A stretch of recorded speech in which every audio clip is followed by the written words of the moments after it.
네, 네, 여러분 안녕하세요. 네, 추운 날씨에 많이 와주셨는데요. 오늘 톨게이트 대책이, 죄송합니다. 인권 단위 주관으로 톨게이트 동지들에게 좀 힘을 실어드리는 문화제를 진행을 하려고 합니다. 많은 분들이 참여하셨겠지만 저희 새해 첫 소망이 뭐였죠? 톨게이트 동지들 현장으로 돌아가는 거였는데요.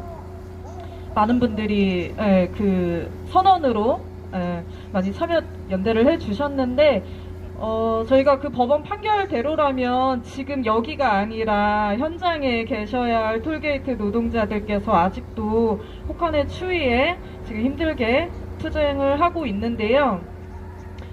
뭐 이강래 사장은 지금 총선에 나가겠다고 하고 정부는 지금 무책임과 무성의로 계속 노동자들의 요구를 외면을 하고 있습니다.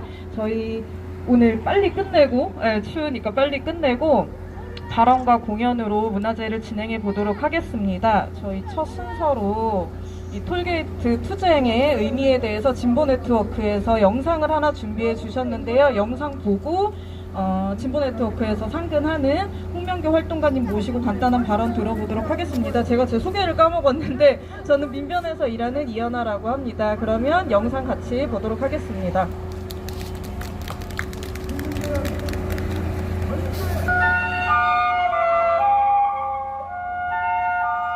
전국적으로 요금 수납원은 6,718명이라고 합니다. 이 중에서 300여 명은 한국도로공사를 상대로 근로자 지휘확인 소송을 했고, 지난 8월 29일에 이 대법원은 이 노동자들이 한국도로공사와 근로관계가 있다고 본 이 원심 판결을 확정했습니다. 그러니까 도로공사는 이 노동자들을 직접 고용해야 한다는 의무를 지게 된 거죠. 이 소송은 300여 명이 참여를 했지만 이에 해당하는 노동자는 한 1,500명 정도에 달한다고 합니다. 이분들이 지금 요금 수납원 투쟁의 중심축이죠. 그런데 도로공사 사측은 이들을 원래 직종으로 채용을 하지 않고 자회사로 들어오라고 하고 있습니다. 왜 그러는 걸까요? 이 앞선 영상에서 말씀드린 스마트 톨링 때문인데요. 이 당초에 국토교통부와 도로공사는 2020년 6월에 스마트 톨링을 전면 도입하겠다고 발표했었죠. 그런데 2018년 6월경에 일부 직접 징수하는 게이트도 남겨두고 시기도 2020년으로 미루겠다고 발표합니다. 실제로는 개인정보보호법 때문에 저촉되는 점이 있어서 그런 거일 가능성이 높아 보이는데요. 이 스마트 톨링의 개인정보 수집에 동의하지 않은 차량에게도 합법적으로 요금을 징수해야 하니까요. 스마트 톨링이 톨게이트에 도입이 되면은 이 톨게이트를 빠르게 통과할 수가 있고 애써 뭐 차에다가 하이패스 충전을 할 필요가 없게 되겠죠. 언뜻 보면은 좋기만 할 것 같은데요. 문제는 기술이 도입되는 방식입니다. 톨게이트 요금 수납원들은 원래 2009년까지 도로공사의 정규직이었습니다. 하지만 2008년 금융위기 이후에 이명박 정부가 2차례 구조조정을 했고, 그러고 나서 하청업체 소속 직원으로 전락했죠. 이 전국에 350여 개의 톨게이트 영업소에 도로공사 퇴직자들을 용역회사 사장으로 앉혀놓고는 각종 특혜를 누리게 하고, 반면 여기서 일하는 요금 수납원들은 열악한 임금과 노동 조건에 시달리게 됩니다. 그래서 요금 수납원들은 이 법원에 도로공사에 대한 근로자 지위 확인 소송을 벌입니다. 그리고 결국 올해 8월에 대법원이 도로공사가 직접 고용하라는 판결을 내리죠. 그런데 사측이 이걸 계속 무시하고 있는 겁니다. 도로공사 이강래 사장은 이 고용 문제가 있으니 2년 동안 사업을 미루겠다고 하지만 정작 직접 고용 의사는 없어 보입니다. 대신 일방적으로 자회사를 추진해서 노동자들에게 자회사 근로계약서를 강요하고 있죠. 당연히 반발할 수밖에 없는 겁니다. 직접 고용이 아닌 이 자회사에 고용이 되면은 나중에 스마트 톨링이 전면화됐을 때 손쉽게 해고를 당할 거라는 건 누구나 상상할 수 있는 시나리오이기 때문입니다. 게다가 요금 수납원은 협력업체를 통해서 고용한 거는 불법 파견이라는 대법원 판결까지 받았으니까요. 우리나라 노동자들의 일터는 97년 IMF와 금융위기를 겪으면서 이 과정에서 끊임없이 추락해왔습니다. 구조조정 과정에서 하청고용으로 유연화가 됐고, 금융위기 이후에는 뭐 인공지능이니 스마트니 뭐니 이런 자동화를 매개로 다시 구조조정을 하고 있죠. 이 고용 자체가 사라지고 있는 겁니다. 이 시장 논리로는 새로운 산업이 성장하면서 고용을 대체할 거라고도 하지만, 사실 4차 산업 기술을 도입하는 이 자본의 의도는 고용 감축을 통해서 비용을 절감하는 거죠. 톨게이트 노동자들의 농성이 지금은 남의 일이지만 조만간 내 문제가 될 수 있는 거죠. 사실 이렇게 된 원인은 따로 있는데요. 그동안 도로공사는 수요를 잘못 평가해서 적자 구간이 굉장히 많아졌습니다. 이 정부나 국회는 도로공사 사업을 추진할 때 선심 쓰듯이 마구잡이로 고속도로를 만들어 왔죠. 몇 년 전 조사에 따르면은 고속도로 투잡입 회수율은 29%밖에 되지 않습니다. 특히 이 7개 노선은 통행료로 운영비조차 충당 못하는 만성 적자죠. 그 책임을 약자인 여성 비정규직 노동자들에게 몰아서 이들을 내보내려고 하는 겁니다. 자동화를 빌미로 삼아서 인력을 줄이고 적자폭을 줄이겠다는 거죠. 한마디로 잘못은 지네가 다 해놓고 책임은 여성 노동자들한테 떠넘기는 거죠. 이 스마트 톨링이 도입된다고 톨게이트가 완전히 자동화되는 것도 아닙니다. 100% 인식률을 가진 것도 아니고 오류도 있죠. 그럴 때는 사람이 직접 수동으로 보정을 해야겠죠. 또 새로운 과금 업무가 생기는 거고 센서 등 민감한 장비들을 관리해주는 일도 중요합니다. 그리고 또 뭐가 있을까요? 이 카메라로 수집한 데이터를 민간 기업이 가져가면 안 되겠죠. 이런 걸 관리할 사람도 필요할 겁니다. 그런데 도로공사는 이런 새로운 영역을 전부 스마트 톨링으로 수주한 민간 사업자에게 떠넘기려고 하고 있습니다. 데이터까지 손쉽게 넘기려고 하는 게 아닌지 우려스러운데요. 물론 새로운 기술이 가져오는 편익은 분명 있을 겁니다. 하지만 이렇게 약자부터 사회에서 배제하는 방식으로 도입이 되면은 그거는 뭐 우리 삶을 바꾸는 멋진 기술이 아니라 수많은 사람들에게 공포와 삶의 나락으로 떨어뜨리는 일이겠죠. 이유는 극소수에게만 돌아가고 이렇게 평범한 노동자들은 일자리를 잃을 뿐이죠. 몇 년이 지나면은 요금 징수 업무는 스마트 톨링으로 전환이 될 겁니다. 이 톨게이트 여성 노동자들은 정부와 도로공사가 이 현실을 거짓말로 포장하고 있다고 비판하고 있습니다. 이 요금 수납원들이 기술 발전과 시대의 변화를 거부하는 퇴행적인 집단인 것처럼 묘사하면서 말이죠. 하지만 노동자들은 스마트 톨링을 반대한다고 한 적이 없습니다. 이분들이 반대했던 거는 스마트 톨링을 매개로 자신들을 해고하고 동시에 노동 강도를 높이는 착취를 반대했던 거죠. 왜냐면 지금까지 계속 그런 식으로 해왔으니까요. 이미 도로공사는 이 하이패스 도입을 이유로 요금 수납원 수천 명을 해고했는데요. 2007년에 이 전국의 하이패스가 개통된 이래 해마다 300명이 해고됐다고 하죠. 이 하이패스 도입 후에 밖에서 요금 받는 일은 줄었습니다. 그런데 새로운 업무가 생겼다고 하는데요. 하이패스 요금 출금 여부를 확인한다든지 안테나가 제대로 작동하는지 심사하는 등의 업무, 미납금 징수, 하이패스 카드와 이 단말기 판매 같은 일입니다. 하지만 어인 일인지 인원은 전혀 충원되지 않았죠. 이 남아있는 노동자들의 노동 강도는 더 악화될 수밖에 없었습니다. 하이패스라는 신기술 도입이 노동자들을 편하게 한 게 아니라 더 힘들게 한 겁니다. 이렇게 자동화를 핑계로 수십 년 동안 일해온 노동자를 하루아침에 해고하는 게 맞는 걸까요? 그게 아니면은 하이패스나 스마트 톨링으로 노동시간과 노동 강도를 줄이고 고용을 안정시키고 인력을 충원하는 게 맞는 걸까요? 이 도로공사 측은 인력은 계속 필요하다고 말하면서 실제로는 1,500명을 해고했다고 하는데요. 이 1,500명이 자회사를 반대하고 직접 고용을 주장한다는 게 그 이유였습니다. 괘씸죄인가요? 네, 하지만 6,500명을 자회사로 고용하는 거는 되는데 직접 고용은 안 된다는 거는 말이 안 됩니다. 게다가 이 비정규직 여성 노동자들이 공채로 뽑힌 정규직들과 같은 임금 체계와 처우를 요구한 것도 아니에요. 지금 정부가 자회사라는 간접 고용 형태를 고집하는 이유는 고용과 임금 안정 등 노동자 권리에 대한 책임을 회피하는 데 유리하기 때문입니다. 노동자들에게 계속해서 불안한 고용과 낮은 임금을 강요하려는 거죠. 민영화도 쉽고 스마트 톨링이 초래할 구조조정도 쉽고 노동자 탄압도 쉬운 구조를 만들 수 있으니까요. 네, 그렇다면 스마트 톨링이 도입되면 인원 감축은 어쩔 수 없다는 소리는 참일까요? 흔히 그렇게 묘사를 하죠. 하지만 그렇지 않습니다. 더 나은 기술이 생기면 노동시간을 획기적으로 줄일 수 있고 노동 강도도 낮출 수가 있겠죠. 더구나 스마트 톨링 같은 기술에는 IT 엔지니어들의 노동만이 아니라 이용자들의 정보 그리고 이 톨게이트를 지키면서 일해온 노동자들의 노동력이 뒷받침되어 있습니다. 그동안 도로공사가 쌓은 이익과 국민 세금으로 기술 개발을 하고 도입하는 거라면 이 새로운 기술은 노동자들을 위해 쓰여야 하는 게 아닐까요? 이 새로운 기술이 노동자들의 일자리를 위협하는 게 돼서는 안 되지 않을까요? 이 스마트 톨링이 시행되면 업무에 많은 변화가 있을 겁니다. 노동자들은 이용자들의 편의와 요금 수납 시스템을 개선하는데 필요한 변화를 받아들일 준비가 돼 있다고 말하고 있습니다. 하지만 노동 조건을 악화시키는 방식으로 받아들이기는 어렵겠죠. 그러니까 회사는 노동자들과 함께 논의해서 어떻게 이 기술을 도입하면서 동시에 노동 조건을 악화시키지 않을지 업무 환경은 어떻게 바꿀지 논의해야 되는 겁니다. 예를 들어서 스마트 톨링 시행 후에 남게 되는 직접 수납 업무는 노동시간을 줄이고 노동 강도를 완화함으로써 바꾸고 그러면서 수납 업무가 줄어드는 만큼 다른 업무가 늘어나게 되는 부분에 대해서는 회사가 재교육을 제공한다든지 말이죠. 우리는 보통 이 기술 발전이나 인공지능, 자동화 같은 변화를 두려워하기도 합니다. 옛날에도 새로운 기계를 부수려는 러다이트 운동이라고 있었다고 하죠. 하지만 새로운 기계를 부수는 게 노동자들의 요구는 아닙니다. 오히려 사회 전체의 편의와 풍요를 위해서 신기술을 제발 평등하게 활용했으면 하는 게 우리 같은 평범한 사람들의 바람이겠죠. 네, 지금까지 스마트 톨링과 노동의 함수관계를 둘러싼 문제에 대해서 말씀드렸고요. 이 구체적인 기술에 대해서 궁금하신 분들은 앞에 영상을 참고해 주시면 좋을 것 같습니다. 네, 지금까지 따옥이었습니다.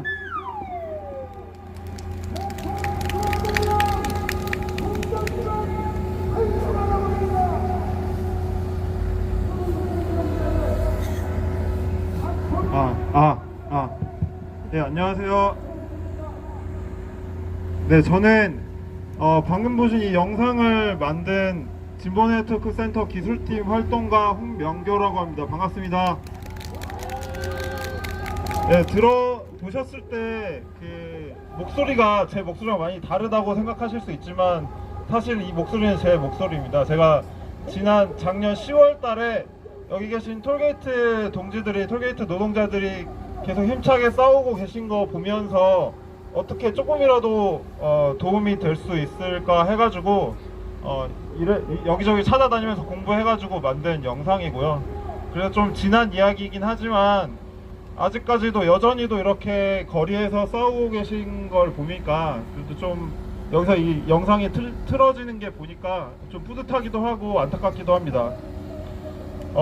진보네트워크 센터라는 단체에 대해서 다들 잘 모르실 수도 있다고 생각하는데 지난 한 21년 동안 우리 사람들의, 시민들의 정보인권과 뭐 개인정보를 지키기 위해서, 그리고 우리 노동운동, 사회운동에 기술적인 역량을 지원하기 위해서 활동을 해왔습니다. 정부가, 국가 권력이 노동조합의 서버를 털어가려고 할 때에도 이렇게 필사적으로 지켜서 막아낸 적도 있었고, 지금까지도 이제 정보 인권을 지키기 위해서 싸우고 있습니다. 근데 좀 어저께 국회에서 안타까운 일이 있었습니다. 우리 정부가 데이터 3법이라고 부르는 그 개인정보 보호법 등 새 법에 대한 그 개혁안이 어저께 이제 국회에서 통과가 됐습니다. 정부나 여당은 그 데이터 3법이 마치 이제 우리나라 노동자들, 우리나라 국민들의 삶을 더 풍요롭게 만들 수 있는 것처럼 거짓말을 하면서 이 법을 그냥 많은 시민들의 반대에도 불구하고 통과를 밀어붙였습니다. 하지만 이 법이 아무런 개인정보에 대한, 우리 정보인권에 대한 보호장치가 없이 통과가 됐기 때문에 앞으로 우리들의 개인정보나 이런 것들이 뭐 개인의 병력, 뭐 입원 기록 이런 것들이 정부에 의해서, 자본에 의해서 이용될 것이 우려가 많이 되고 있습니다. 저는 톨게이트 이 노동자분들, 톨게이트 동지들 싸우시는 거 보면서 이 싸움이 단지 톨게이트 노동자들만의 싸움이 아니라는 것을 너무나 잘 인식하고 있었습니다. 톨게이트 노동자들은 단지 톨게이트, 우리가 만약에 문재인 정부가 4차 산업혁명이니 뭐 스마트 시티니 스마트 톨링 뭐 이런 것들로 내세우면서 마치 그것들이 우리들의 삶을 모두 풍요롭게 가져다 줄 것처럼 이야기하고 선전을 많이 하고 있는데, 근데 개인정보보호법 개혁이라든지 아니면 톨게이트 노동자들의 삶이 이렇게 위협받고 있는 것, 최근까지 계속해서 투쟁하고 있는 상황을 보면은 단지 정부가 그렇게 아름다운 말로 포장하고 있는 것들이 그들 말대로 이루어지지 않을 것이라는 것을 너무 알기 때문입니다. 그렇기 때문에 톨게이트 노동자들의 싸움은 단지 톨게이트 노동자의 싸움이 아니라 우리의 정보인권을 지키는 싸움이라는 생각을 해왔습니다.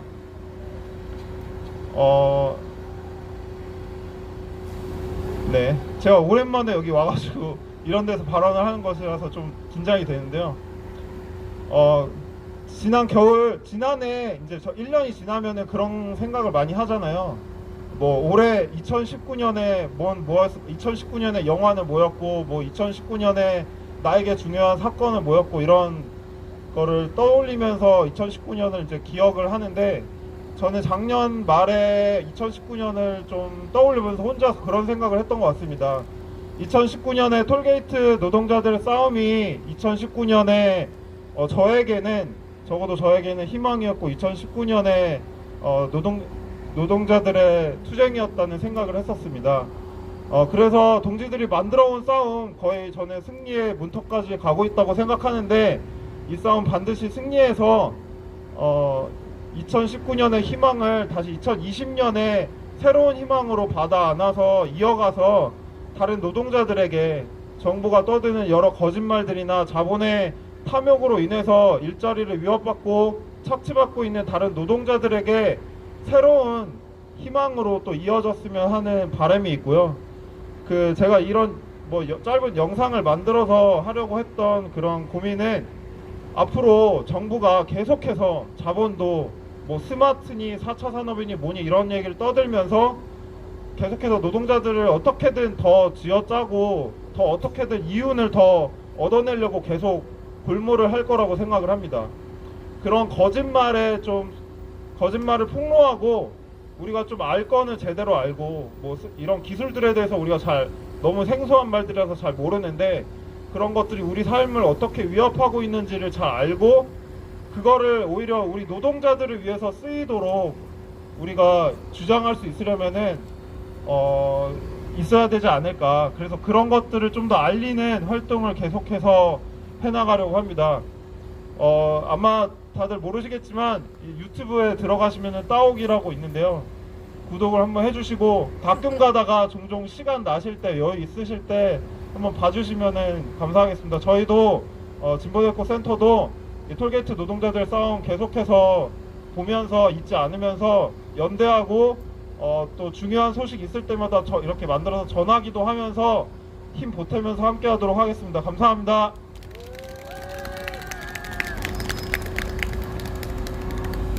네, 여러분 유튜브 들어가서 따옥이라고 검색하셔서 영상이 되게 재밌더라고요. 많이 봐주시고 구독도 눌러주시기 바랍니다.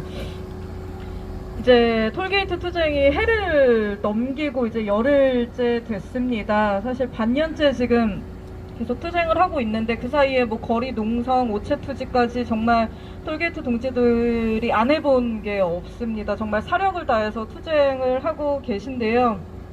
뭘 어떻게 더 해야 정부가 노동자들의 말을 귀담아 들을지 모르겠습니다. 지금 계속 농성을 이어가고 있는 톨게이트 노동자들은 사실 여성, 장애, 비정규직 노동자들이 겪는 삶 그 자체라고 할 수 있는데요. 저희 여성과 장애 그리고 노동인권의 관점에서 이 투쟁이 어떤 의미가 있는지 인권운동 네트워크 바람의 명숙활동가님 모시고 힘찬 발언을 들어보도록 하겠습니다. 박수 부탁드립니다. 안녕하세요. 예. 날씨가 앉았을 때 추운데 쓰니까 조금 낫네요. 저는 톨게이트 직접고용 대책위에 함께하고 있는 인권운동 네트워크 바람이라는 인권단체에서 활동하는 명숙입니다. 반갑습니다. 네. 저희 인권단체가 이렇게 큰 인권단체는 많잖아요. 지금 되게 많은 인권단체가 온 거거든요, 여기요. 좀 이따 아마 사회자님께서 소개를 해주실 거라고 생각을 하는데요. 저희 바람은 이제 여성, 노동, 그 다음에 소수자 인권에서 장애인 노동이나 다른 이주민 인권이나 이런 소수자 노동 혹은 소수자 인권에 관심을 갖고 활동을 하고 있습니다. 근데 아까 사회자님께서 거창하게 톨게이트 노동 투쟁의 의미 그거는 여러분이 가장 잘 아실 거라고 생각해요. 그래서 거창하게 얘기하지는 않을 거고요. 아시는 거니까 어쨌든 앞서 홍명교님이 얘기했듯이 2019년에 톨게이트 투쟁이 없었다면 정말 삶이 아주 재미없고 무료하고 바닥으로 떨어졌을 것 같아요. 저 개인적으로는. 왜냐하면 톨게이트 동지들은 정말 우리가 옳다라고 하는 그 주요 슬로건을 걸고 끝까지 타협하지 않고 직접 고용 할 때까지 같이 싸우고 있잖아요. 한국노총 타협하고 갔지만 그렇지 않은 모습 그리고 김천 본사에서 그리고 여기에서 거리에서 계속 싸우는 모습을 보면서 우리가 자칫 몰랐던 우리는 무엇을 지향해야 하는가 라고 하는 것에 대해서 메시지를 던져주었다고 생각해요. 우리는 같이 똑같이 대우받아야 된다. 동등하게 평등하게 대우받아야 한다라고 하는 외침을 몸으로 보여줬기 때문에 그래서 이렇게 멋진 언니들, 센 언니들 이런 얘기들을 하면서 많은 분들이 지지를 보내줬다고 생각하고 그런 지지가 있었기 때문에 청와대도 함부로 할 수 없었다고 생각해요. 이렇게 대규모로 끝까지 투쟁하는 경우도 없지만 이렇게 대규모로 투쟁하는데 지지를 받는 투쟁도 많지 않습니다.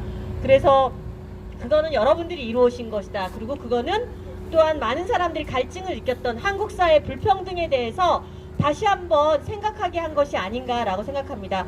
여기 계신 분들이 대부분 여성이잖아요. 톨게이트 분들. 근데 여성 노동자들은 항상 남성들에 비해서 되게 적게 받습니다. 왜 적게 받죠? 예? 뭐 이런 논리를 한국에서 지금 63%를 받는답니다. 남성 대비. 뭐 똑같은 노동시간을 일하고 그런데도 그렇게 받습니다. 근데 보통 그렇게 얘기합니다.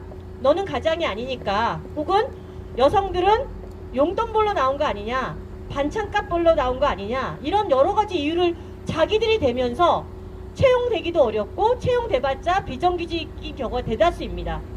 그리고 채용돼도 임신하면 너 자르겠다 이런 협박을 받아야 합니다. 이게 정말 정당한 것이냐? 아니잖아요. 단지 여자라는 이유로 똑같은 노동을 하는데도 그렇게 존중받지 못하는 거, 이게 한국 사회의 성차별의 현실입니다. 근데 톨게이트 노동자들 중에는 남성 노동자들도 있고 여성 노동자들도 있지만 장애인들이 있습니다.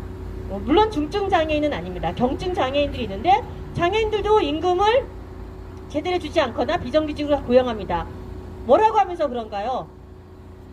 장애인 고용된 거 감지덕지하지, 이렇게 얘기합니다. 근데 실제로는 보조금을 받기 위해서 자기들은 더 부를 누르죠. 이익을 창출하면서도 오히려 내가 너 고용한 거 고마워해라, 이런 투로 얘기합니다. 과연 그게 정당한 것인가 라고 하는 것에 대해서 톨게이트 투쟁은 문제 제기를 한 거라고 생각합니다. 왜냐하면 그동안 여성이라서 장애인이라서 받았던 소름 더 이상 못 받겠다, 해고까지 하는 건 나는 더 이상 못 참아 라고 외치고 싸웠기 때문이라고 생각합니다. 사실 이 자본주의 이전에는 장애인들도 똑같이 대우받고 같이 일을 나눴습니다. 그런데 공장 기계가 오면서 달라졌죠. 또 장애인이냐 비장애인이냐에 따라서 노동에 대한 존중, 기여, 이렇게 평가하지 않았다라는 거예요. 근데 이렇게 바뀐 거는 사회가 바뀌었기 때문이고 우리가 그런 차별의 구조를 만들었기 때문인데, 그런 부분에 대해서 성찰할 수 있는 기회를 사실 톨게이트 투쟁이 보였다고 생각합니다.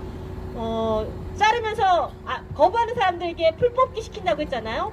혹은 장애인으로서 할 수 없는 일들을 주거나, 사실은 엄청난 차별이고 인권 침해죠. 그런 것을 공공기관이라는 곳에서 했습니다. 그래서 우리 사회에서 눈에 안 띄었던 장애인 차별의 문제에 대해서 톨게이트 노동자들이 다시 한번 문제 제기를 했다는 점에서 저는 또 한번 많은 사람들에게 생각하게 하는 각성의 계기를 줬다고 생각합니다. 근데 그 핵심에는 다 비정규직이 있죠. 이렇게 얘기하죠. 어떨 때는 내가 비정규직이라서 차별받는 것 같기도 하고, 어떨 때는 내가 여성이라서 차별받는 것 같기도 하고, 어떨 때는 내가 장애인이라서 차별받는 것 같기도 합니다. 근데 그 핵심에는 성차별적인 구조, 장애인 차별 구조, 비정규직 차별 구조가 다 얽혀 있다는 겁니다. 우리가 하나의 억압으로만 우리는 억압받고 있지 않습니다. 그래서 때로는 우리가 권력 특권을 받는 위치에 있을 수도 있고 차별받는 위치에 있을 수도 있습니다. 하지만 그 차별, 내가 아니라서, 나는 장애인이 아니니까 하고 외면하고, 나는 비정규직이니까 아니니까 외면하고, 나는 여성이 아니니까 외면할 때 우리는 그들이 우리를 효과적으로 차별하고 착취할 수 있는 것을 거기에 이용당할 수밖에 없다고 생각합니다. 그래서 그런 연대투쟁이 너무나 소중하다고 생각하고요. 그런 연결의 장을 여러분들이 만들어줬기 때문에 저는 되게 소중한 경험들을 했다고 생각합니다. 우리가 평등의 원칙을 얘기할 때 그렇게 얘기합니다. 동등하게, 무조건 획일적으로 동등하게가 아니라 다른 것은 다르게, 같은 것은 같게입니다. 장애인이면 장애인에 맞게 대우를 해줘야 되는 거죠. 이주민이면 이주민에 맞게 대우해줘야 되는 거죠. 그런데 그렇게 하지 않고 마치 똑같이 있으니까 나는 차별이 아니야 라고 하는 건 말이 안 됩니다. 그래서 그런 평등의 원칙들을 비정규직 제도가 사실은 어떻게 악용하고 있는지 다시 한번 생각하면서 비정규직 제도를 철폐하는 과정 속에서 성차별과 장애인 차별의 이 구조들도 같이 함께 고민하고 없애나가는 그런 투쟁을 직접 고용되고 나서도 함께 했으면 좋겠고, 저희도 그런 흐름에 함께 하도록 하겠습니다. 감사합니다.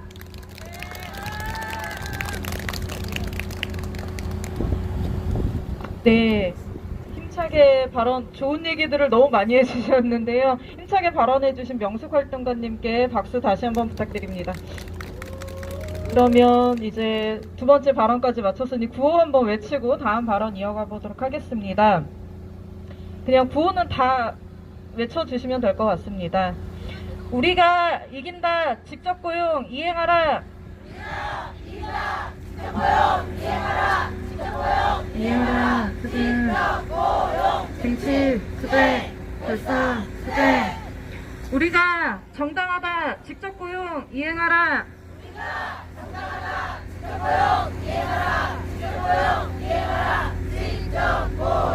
쟁취. 투쟁.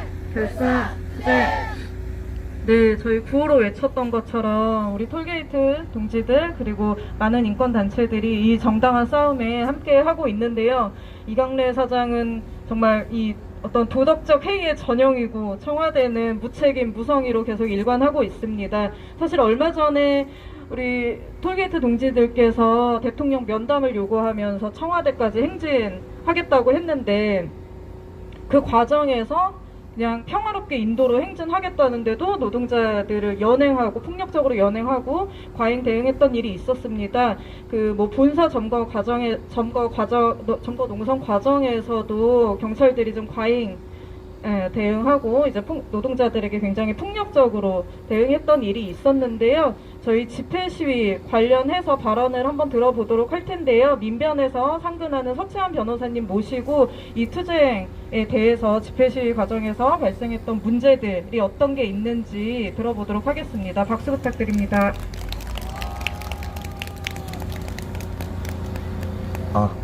예, 안녕하십니까. 저는 민주사회를 위한 변호사 모임에서 상근하고 있는 서채환 변호사라고 합니다. 예, 저는 민주사회를 위한 변호사 모임에서 집회, 시위 혹은 연행 상황이 발생했을 때 즉각 대응하는 공익인권 변론센터라는 곳에서 일을 하고 있습니다. 그런데 톨게이트 노동자분들이 연행되는 모습도 보았는데 이것은 정말 부당하다라고 단언적으로 말씀드릴 수 있습니다. 이야기를 하기에 앞서서 지난 2019년 8월 저희 대법원 판결이 선고됐을 때 모두가 기뻐했습니다. 그런데 노동자분들 지금 아직도 거리에 있습니다. 대한민국 최고의 사법기관이라고 하는 곳에서 판단을 내렸는데 왜 노동자분들이 지금 거리에서 계속 직접 고용을 외쳐야 되는 걸까요? 법원에서 직접 고용하라라고 했는데 왜 외쳐야 합니까? 특히 대법원 판결은 그 구체적인 사정 그런 것들 구체적인 사안에 대해서만 적용되는 것이 아닙니다. 모든 판결을 규율하는 판결이기 때문에 톨게이트 동지들이 한국도로공사에 직접 고용되는 것은 거의 법률에 준한다라고 말씀드릴 수 있습니다. 근데 당연한 요구에도 불구하고 이강래 사장을 위시한 도로공사 같은 경우에는 지금 동지들을 직접 고용 안 하겠다라고 말하고 있는 것입니다. 그렇기 때문에 동지들이 거리에 나와서 이야기를 할 수밖에 없는 것이고, 그러면은 그게 단순히 판결을 이행하지 않는 도로공사만의 책임이 아닙니다. 국가에게는 보호 의무라는 게 있습니다. 노동자들이 법원의 판결에도 불구하고 일자리 혹은 노동을 하지 못하는 상황에 처했을 때 당연히 국가가 개입해서 적극적으로 보호하여야 하고 잘못된 부당함을 시정해야 됩니다. 그럼에도 불구하고 아무것도 안 하고 있는 국가의 책임을 묻기 위해서 투쟁이 시작된 것이고, 그리고 또한 그 투쟁은 정당하다라는 점을 헌법과 국제인권법에 비추어서 정당하다라는 점을 오늘 말씀드리려고 앞에 나왔습니다. 헌법 제33조는 노동 3권을 규정하고 있습니다. 노동 3권은 법률로 뭔가를 바꿀 수 있는 권리가 아닙니다.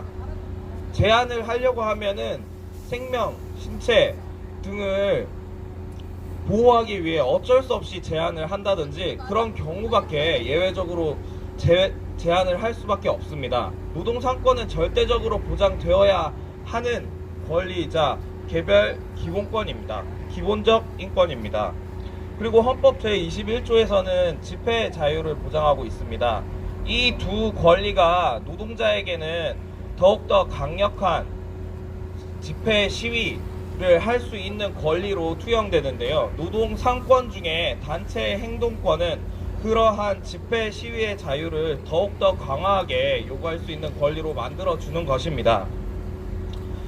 가령 국제인권규범과 헌법은 평화로운 집회를 하거나 평화로운 시위를 하는 경우에는 그것이 어떤 장소에서 하든지 최대한 보장되어야 한다라는 원칙을 세우고 있습니다. 그리고 제가 말씀드리는 평화로운 집회는 그 형식적으로 말하는 평화를 의미하는 것이 아닙니다.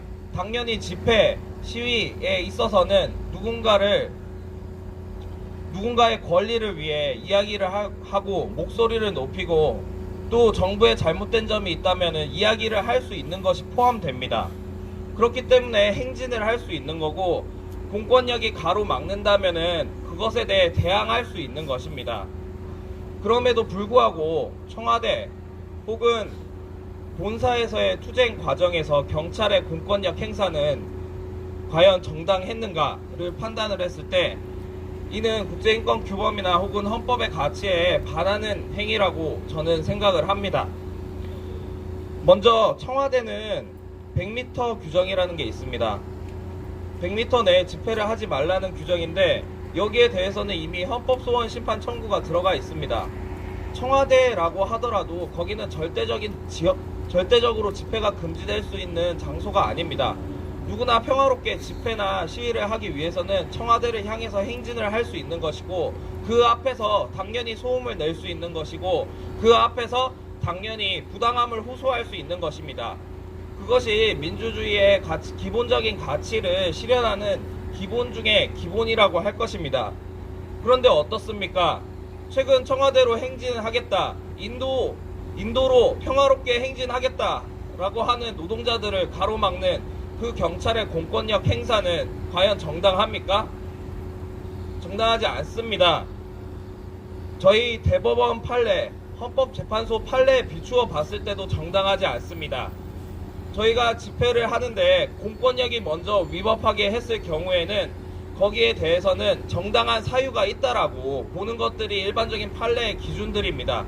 그런 점들에 비추어 봤을 때 어떻게 노동자들이 연행이 되고 또 조사를 받아야 하고 단지 청와대 앞에 부당함을 호소하러 간다라고 했는데 그런 이유로 경찰이 공권력을 마구잡이로 행사할 수 있는지 저는 한 명의 변호사로서 매우 그 과정을 보면서 상심할 수밖에 없었습니다. 또한 본사에서 이제 점거 농성을 하는 것에 대해서 조금 더 말씀드리도록 하겠습니다. 본사 점거 농성, 누군가는 본사를 점거하는 것 자체가 폭력적이라고 하는 사람들도 있을 겁니다. 하지만 그것이 폭력적이냐라고 했을 때 법에 비추어 봤을 때 폭력적이지 않다라고 말씀드리고 싶습니다. 저희 집시법은 옥내 집회를 규율하지 않습니다. 왜냐하면 옥내에서 집회를 하는 경우에는 옥외에서 하는 것보다 훨씬 더 안전하기 때문입니다. 그렇기 때문에 집시법은 절대로 옥내 집회에 적용될 수가 없고 그 옥내 집회나 아니면 옥내에서 시위를 하는 것은 노동자의 단체 행동권을 행사하는 것으로서 당연히 정당합니다. 지금 단체 행동권을 행사할 수밖에 없는 이유가 전적으로 회사의 책임에 있는데 그런 점거 농성이 잘못되거나 혹은 부당하거나 그런 점거 농성이라고 절대 볼 수 없습니다. 그럼에도 불구하고 경찰들은 어떠합니까? 경찰들은 지나갈 수 있는 조그만 통로라도 막으려고 본사를 에워싸고 그리고 노동자분들이 조금이라도 무언가를 하면은 그것을 제지하려고 하는 그런 기세를 보이고 있습니다. 그런 것들은 기본적으로 아까 말씀드린 단체 행동권을 제한하는 행위이기 때문에 그 역시 헌법이나 국제인권규범의 가치에 반한다라고 할 것입니다. 제가 이 자리에서 말씀드리고 싶은 것은 요 뒤에 적혀있는 우리가 옳았다라는 말씀을 드리고 싶습니다. 집회나 시위를 하고 그리고 경찰이 공권력을 행사하고 누군가가 잡혀가고 그리고 언론에서 폭력 집회라고 하고 뭐 그런 과정들을 겪게 되면은 위축이 될 수밖에 없습니다.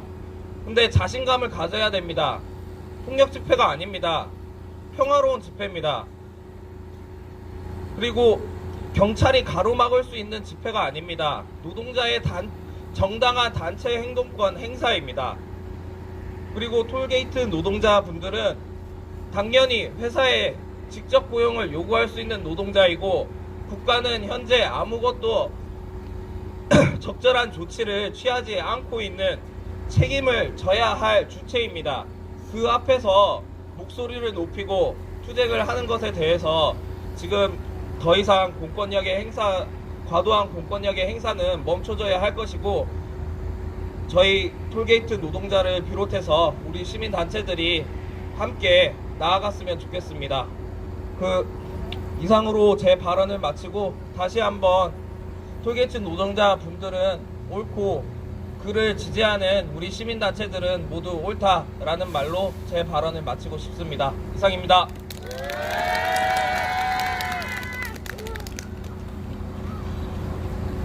네, 또 힘차게 발언해주신 서참 변호사님에게 박수 한번 부탁드리고요.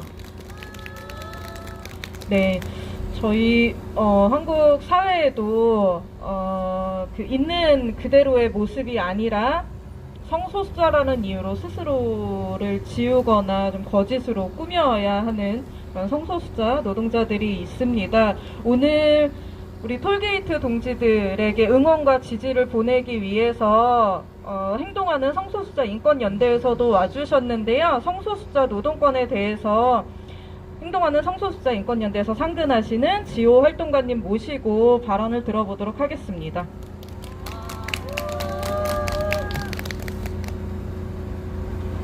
우리가 옳다!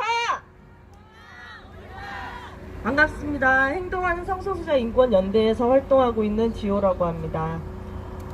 저는 성소수자입니다. 저와 같은 성소수자들은 노동 현장에서 잘 보이지 않습니다. 애초에 이 사회에서 성소수자들을 없는 존재로 만들어버렸기 때문입니다. 성소수자들은 밥벌이를 위해 스스로를 지우거나 거짓으로 꾸며야 합니다.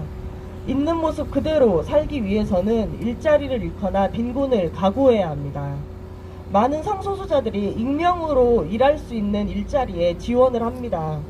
스스로를 부정하지 않고 일할 수 있는 곳들은 그런 만큼 또 다른 익명으로 언제든 대체될 수 있는 곳들입니다. 존재를 드러낼 수 없다는 것은 한낱 소모품으로 쓰이다 버려진다는 의미입니다. 그런데도 저항할 수조차 없다는 뜻입니다. 많은 성소수자들이 그렇게 불안정하고 위험한 노동 환경의 최전선에 있습니다. 그러나 성소수자들은 차별에 주저앉지 않습니다. 계속해서 싸워왔고 지금도 싸우고 있습니다. 회사에서 받은 거짓말 스트레스를 날려버리듯 퇴근 후에 함께 모여서 구호를 외치고 피켓을 드는 성소수자 노동자들이 있습니다. 노조에 가입해 현장을 바꿔가려는 성소수자 노동자들이 있습니다. 성소수자이자 노동자로 자신의 위치에서 세상을 바꿔가려는 동료들이 여러분 곁에 있고 이 자리에도 함께 있고 힘껏 응원과 지지를 보내고 있습니다. 혐오와 차별에 꿋꿋하게 맞선 성소수자들에게 톨게이트 동지들의 투쟁이 용기이자 희망이기 때문입니다. 동지들의 투쟁이 더는 숨은 존재로 살 수 없는 모든 성소수자 노동자들, 불안하고 위태로운 노동의 자리에서 이름을 걸고 존재를 걸고 싸우는 수많은 노동자들의 투쟁이기 때문입니다. 이 투쟁이 세상을 보다 평등하고 아름답게 바꿀 것이기 때문입니다. 2019년 동지들의 뜨거운 투쟁을 기억하고 있습니다. 새해 첫 번째 소망은 톨게이트 노동자 직접 고용이었습니다. 이 겨울이 가기 전에 이 소망을 이루기를 바랍니다. 그리하여 캐노피도 아스팔트도 아닌 톨게이트에서 만나기를 바랍니다. 여러분, 직접 고용 쟁취에서 당당한 노동자로 톨게이트에서 만납시다. 성소수자도 비정규직 노동자도 차별 없는 세상으로 함께 싸우고 함께 승리합시다. 구호로 마무리하겠습니다. 비겁하게 살지 마라! 직접 고용 이행하라! 직접 고용 이행하라! 직접 고용 불사 할게요. 성소수자도 노동자다. 차별금지법 제정하라.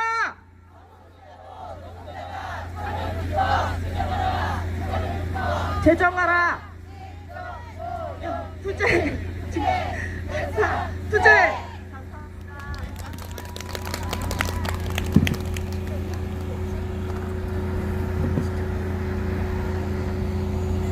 네, 힘찬 발언 감사합니다. 구호는 외쳤으니까 넘어가고요. 구호를 하려고 했는데 저희 뭐 기사로 많이들 보셨겠지만 최근까지 이제 교섭 그리고 뭐 2차례 실무 교섭까지 진행이 됐는데 이제 합의점을 찾지 못하고 계속 싸움을 이어가고 있습니다. 그리고 정말 적반하장이게도 이제 노동자들을 상대로 제기한 손배 소송도 취하하지 않고 있죠.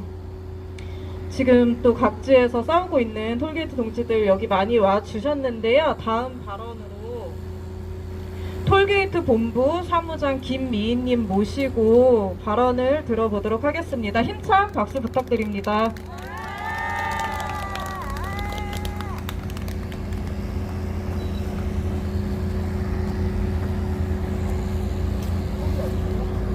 반갑습니다. 톨게이트 지부 사무장 김미희입니다.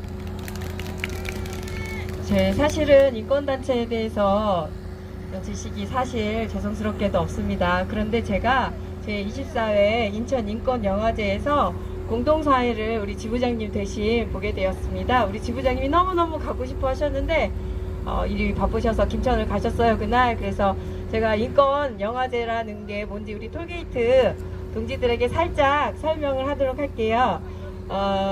더불어 살아가는 삶을 위한 인권의 가치를 확산하고 표현의 자유를 위한 활동을 펼치는 인천인권영화제이고요. 누구든지 함께하기 위해서 무료 상영의 원칙을 지키고 있으니 우리 조합원들도 다음 25회에는 많은 분들이 함께 했으면 좋겠습니다.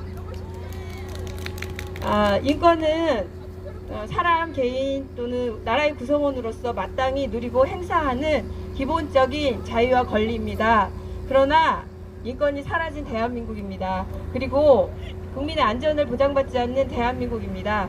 우리 톨게이트 노동자들은 대법 판결뿐만 아니라 가처분 소송에서도 직접 고용 대상자라는 것을 다시 한번 확인했음에도 이강래는 사퇴 후 국회에서 국민을 위해 일하겠다고 사선 국회의원 선거를 또 준비하고 있습니다.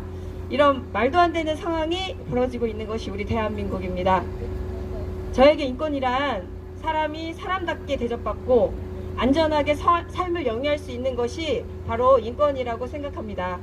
우리 톨게이트 수납원 노동자들 그리고 이 땅의 모든 노동자들은 아직 이런 대접을 못 받고 있습니다. 저희 톨게이트 노동자들은 그리고 저는 반드시 그날이 올 때까지 투쟁하겠습니다. 감사합니다.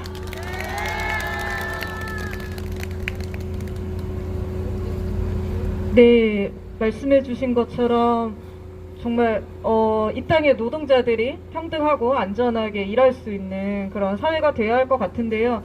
그 최전선에서 톨게이트 동지들이 지금 싸워주고 계신 것 같습니다. 사실은 톨게이트 투쟁 보면서 느낀 게 이 불법 파견, 간접 고용 문제 우리 사회가 어떻게 해결하는지 판가름하는 정말 중요한 투쟁이라고 생각하거든요. 그래서 톨게이트 동지들의 투쟁이 곧 우리의 투쟁이다라는 그런 생각을 하게 됩니다. 저희 그러면 지금 저기서 기타를 메고 기다리고 계신데요. 구호 한 번만 외치고 구호 한 번 외쳐도 될까요? 네, 구호 한 번 외치고 문화 공연 들어가도록 하겠습니다. 우리가 이긴다. 직접 고용 이행하라. 직접 고용 이행하라. 직접 고용 투쟁 결사 투쟁. 우리가 정당하다. 직접 고용 이행하라. 직접 고용 이행하라. 직접 고용 쟁취 투쟁 결사 투쟁. 네, 저희 공연하러 와주신 연영성님 모시고 공연 들어보도록 하겠습니다. 네, 박수 부탁드립니다.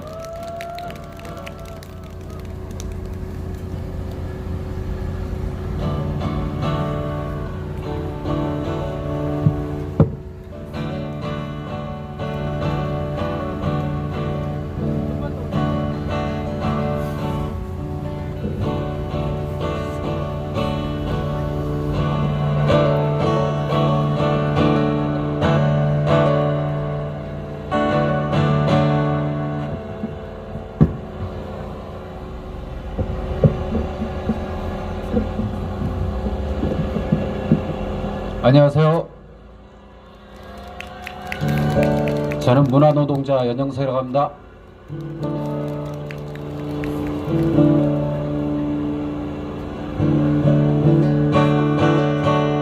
라.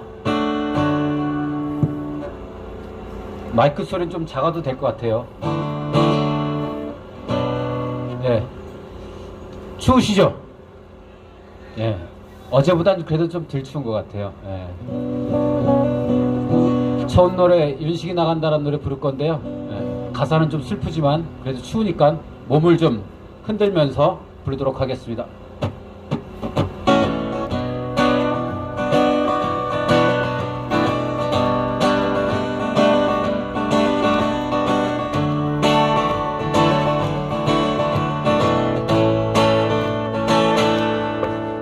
저기 거대한 뱃머리 위로 날아오르는 비둘기, 오색 종이 하늘 위로 바람이 불면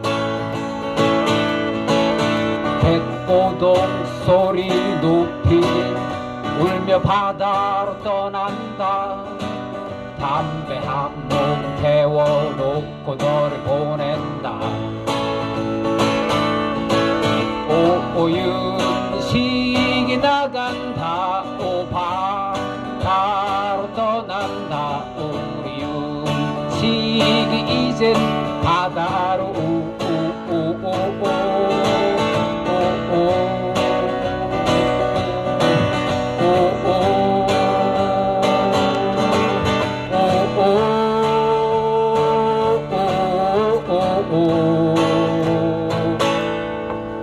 닦고 조이고 기름치고 쇠를 녹이고 푸른 작업보기로 소금꽃 피면 여린 담재기 공장 벽을 치어 오른다. 붉은 노을 바다 위로 바람이 분다. 오윤식이 나간다. 바다로 떠난다. 우리 윤식이 이젠 바다로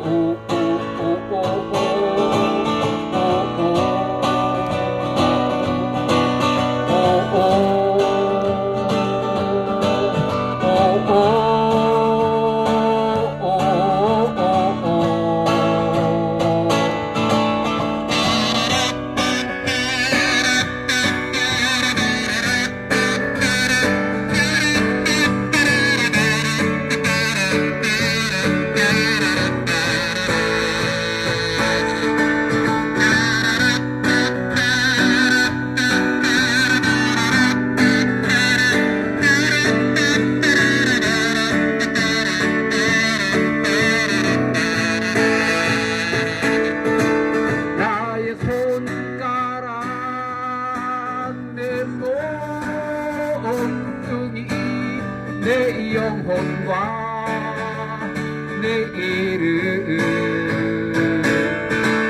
나의 손가락 내 몸뚱이 내 영혼과 내 이름.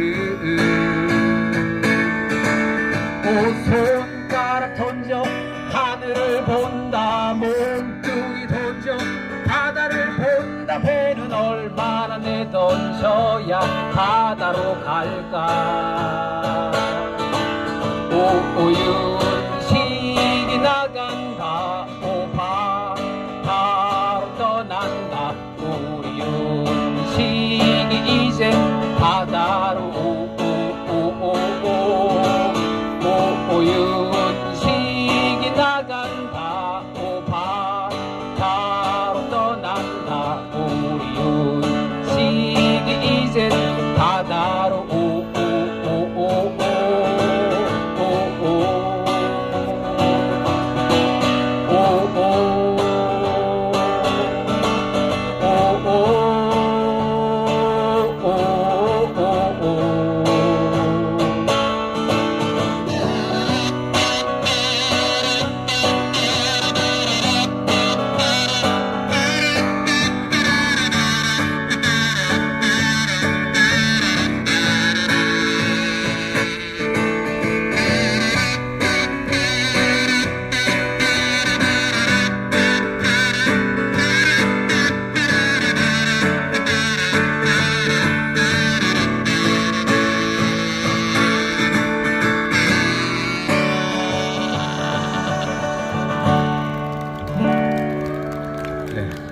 이 노래는 배를 만드는 조선소 노동자가 배를 만들다가 산재사고로 돌아가신 이야기를 노래로 만들었는데요.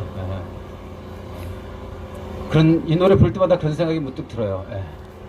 우리의 바다는 도대체 언제쯤 오는 건가, 있는 거, 어디쯤에 있는 건가, 이런 생각이 문득 드는데요. 노동자들이 현장에서 많이 사고로 많이 돌아가시는데요. 그 힘듦과 아픔을 알지 못하는 사람이 과연 우리 사회를 얼마만큼 바꿀 수 있을까, 이런 생각도 듭니다. 이강래가 국회의원 된다고 하잖아요. 국회의원 출마한다고 하잖아요. 저는 권력과 자본의 탐욕을 욕하는 것도 중요하지만 우리 스스로가 자각하는 건 더 중요하다고 생각을 합니다. 우리 스스로 자각하고 우리 스스로 싸우지 않으면 저는 이 사회에는 미래가 없다고 생각을 합니다. 아까 저기서 어디서 나온 분들인지 모르겠지만 막 선동을 하더라고요. 국민들이 일어나 이러면서 잘못된 나라를 바꾸자 이러면서 거기서 정수라 씨의 아름다운 강산 노래가 거기서는 그게 제일 히트곡인가 봐요. 근데 제가 옛날에 80년대 잊지 못하는 장면이 하나 있어요. 조그만 여공들이 먼지 풀풀 나는 곳에서 밤잠 설치하면서 잔업하면서 졸리니까 라디오를 타이밍도 먹고 라디오 음악도 틀어놓고 하거든요. 졸린 음악 안 틀어요. 그때 나오던 노래들이 아름다운 강산이 정수라 씨 노래인데 노래 가사가 이렇죠. 원하는 것은 무엇이든 가질 수 있고 뜻하는 것은 무엇이든 될 수가 있어. 우리는 이런 은혜로운 이 땅을 위해 우리는 이 강산을 노래 부르네, 뭐 이런 가사잖아요. 우리 대한민국, 대한민국이구나. 저는 그 장면이 너무 이상했어요. 가사하고 너무 이상하지 않아요? 괜찮나요? 저는 우리 많은 사람들이 그렇게 취해서 살았던 것 같아요. 80년대, 90년대, 2000년대를 넘어와서 아직도 우리는 많이 취해 있는 것 같아요. 민주화돼, 촛불이 우리에게 뭔가를 많이 줬다고 생각할 수도 있을 것 같아요. 그렇게 취해서 저는 살아온 것 같아요. 이강래 같은 사람이 국회에 들어가서 뭘 할 수 있겠어요?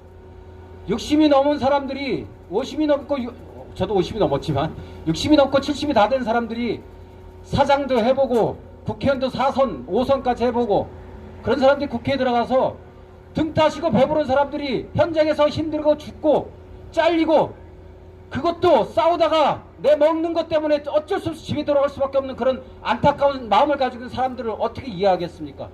그 사람들이 어떻게 우리를 위해서 정치를 하겠습니까? 그 사람들이 우리를 위해서 무슨 법안을 만들 수 있겠습니까? 그렇게 생각합니까? 아니죠. 우리 같은 사람이 해야 돼요. 우리 같은 사람이 자각하고 싸워야 되지 않겠습니까? 30대 여성 총리가 나오는 세상도 있어요. 그런 나라도 있어요. 60, 70 먹은 사람들이 뭐죠? 그 나이 먹을수록 뭐라고 하죠? 연륜이라고 하는 그 뻥카, 연륜이라고 하는 뻥카로 사기쳐가지고 그 사람들이 하는 게, 이강래가 한 게 뭐가 있습니까? 그 사람 국회의원도 사선하고 요번에 출마부터 그럴 거 아니에요. 도로공사 사장 했습니다. 두루두루 다 높은 자리를 경영도 해보고 정치도 해보고 이 연륜을 가지고 나라를 위해서 이 한 목숨 바치겠습니다, 이렇게 뻥칠 거 아닙니까? 그죠? 우리가 자각하지 않으면 안 됩니다. 자, 우리 추우니까 일어날까요? 네, 앉아 계시지 말고 제 노래가 뭐 저는 댄스가 되는데 여러분 되는지 모르겠어요. 전 사실 댄스 가수라고 주로 주장을 하는데 안 믿어주는 경우가 많아서 야이씨 네가 시킨 대로 내가 다 할 줄 아냐 물어보도록 하겠습니다. 그런 의미에서 우리가 자각하자는 마음으로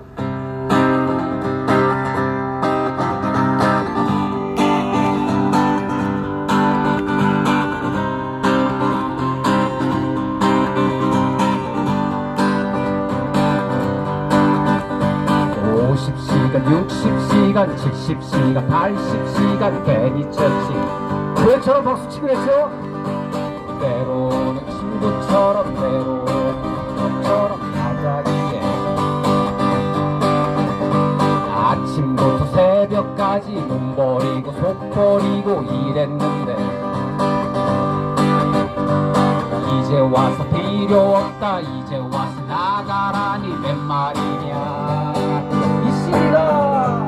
이 CD가 시키는데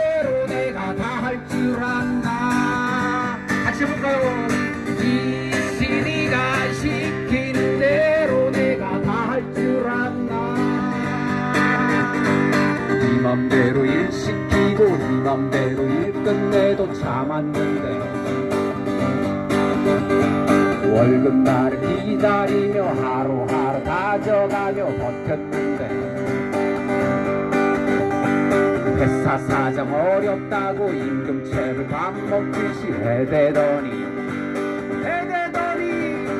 지살도 챙겨갖고 도망치고 어딜 갔냐 이강매야. 이 시리가 시키는 대로 내가 다 할 줄 아나. 이 시리가 시키는 대로 내가 다 할 줄 아나. 이 시리가 시키는 대로 내가 다 할 줄 아나. 이 시리가 시키는 대로 내가 다 할 줄 아나. 못해 안 해.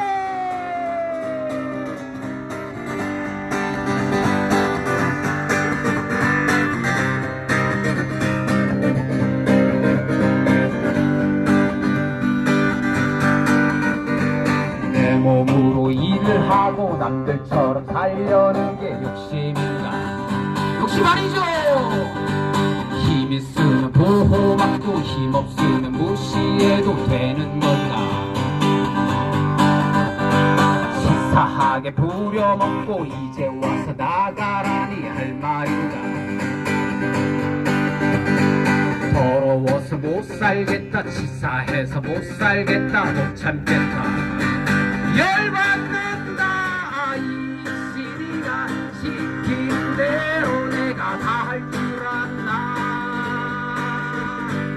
이 시리가 시킨 대로 내가 다 할 줄 아나. 여러분 해볼까요?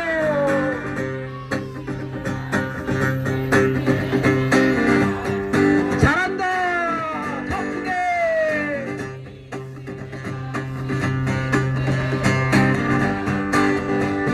에브리바디. 이 시리가 시키는 대로 내가 다 할 줄 아나. 이 시리가 시키는 대로 내가 다 할 줄 아나. 마지막 두 번.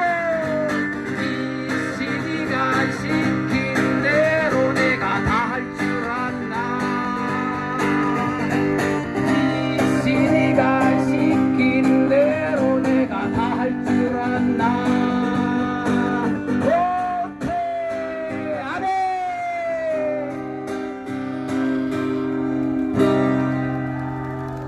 네, 마지막 노래 하나 부르고 물러나도록 하겠습니다. 네, 추운데 계속 앉아 있는 게 더 춥거든요.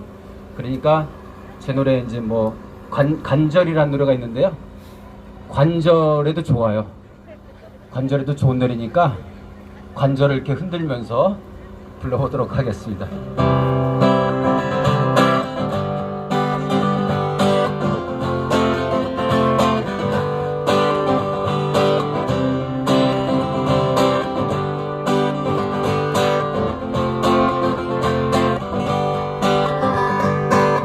누구는 뺏고 누구는 잃는가?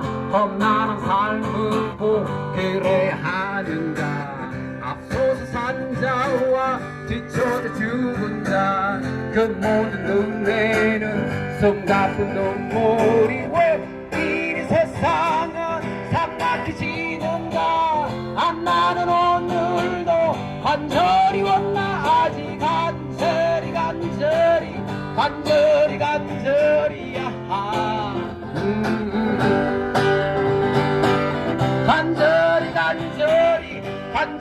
간절히 나는 오늘도 간절히 왔나? 아직 간절히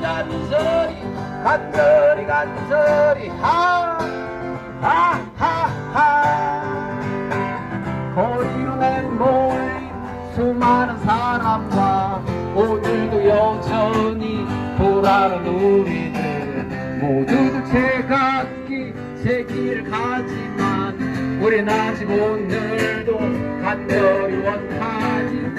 갈 수 있을 때 일하는 세상 내 일한 만큼만 갖는 세상을 간절히 야하 간절히 같이 해요.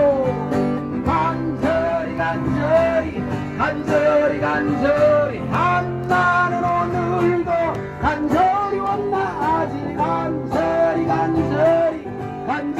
간절히 하하하하 에헤헤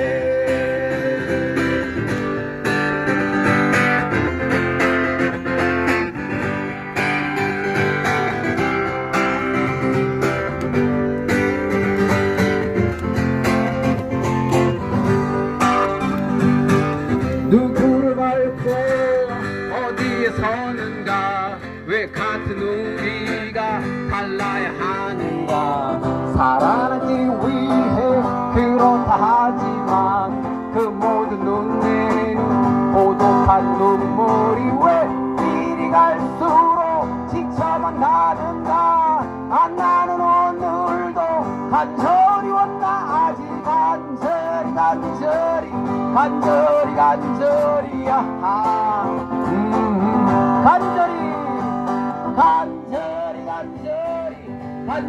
간절히 한나는 오늘도 간절히 왔나 아직 간절히 하하하 내 맘만큼 일하는 세상 내 일한 만큼 받는 세상 내 맘만큼 일하는 세상 내 맘만큼 받는 세상을 간절히 야하 간절히 크게 간절히 한나는 오늘도 간절히 왔나 아직 간절히 하하하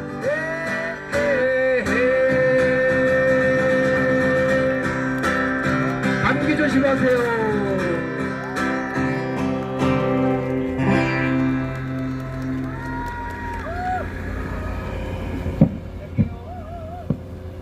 네, 저희가 원래 목표는 40분에 끝내는 게 목표였는데 너무나 좋은 말씀들을 많이 해주셔가지고 벌써 7시가 넘었습니다. 제가 앞에서 보니까 여기 이제 끝장을 보자라고 써있네요. 정말 이제는 이 문제 해결해야 되지 않을까 그런 생각이 듭니다. 근데 아무것도 해결된 게 없습니다. 그래서 우리 싸움도 끝나지 않았고 또 결국은 저희가 이길 거라고 생각을 합니다. 이 해결에 키를 쥐고 있는 정부가 정말 이제 시간 끌지 말고 나와서 제대로 사태 해결에 나서길 바라고 그 소망을 담아서 저희 마지막 구호 외치고 이제 그 다음 집회 가실 분들은 이제 가시고 그 소망을 담아서 마지막으로 구호 외치도록 하겠습니다. 우리가 이긴다. 직접 고용 이행하라.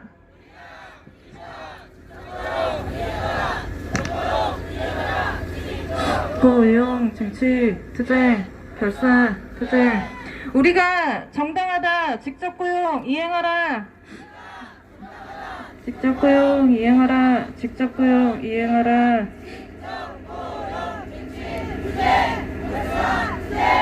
네, 오늘 추운 날씨에 문화제 와주신 모든 분들께 감사드리고요. 저희 마지막으로 이거 지금 바람이 많이 불어서 뒤에서 이거 계속 흔들리지 않게 잡고 계신 활동가님도 계시고 오늘 문자 통역으로 추운 날씨 계속 수고해주신 활동가분들께 박수 한번 보내드리면서 문화제 마치도록 하겠습니다. 모두 고생하셨습니다.